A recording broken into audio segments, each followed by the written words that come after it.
Hello and welcome. Today I'm going to show you how to transform in Krita. To activate the transform tool, press Ctrl+T or Command-T on Mac, or click the transform icon in the toolbar. Krita will show a bounding box with handles around what you're transforming.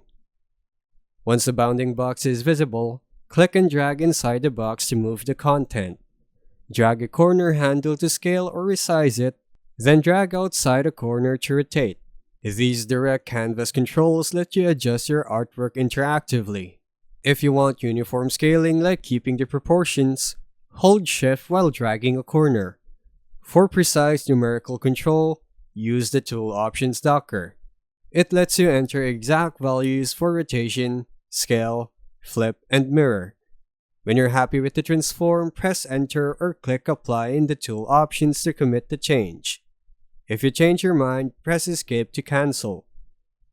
You can also transform a selection area only. Make a selection first, then activate the transform tool to move, rotate, or scale just that part of the image without affecting the whole layer. And that's how you transform in Krita. Thanks for watching.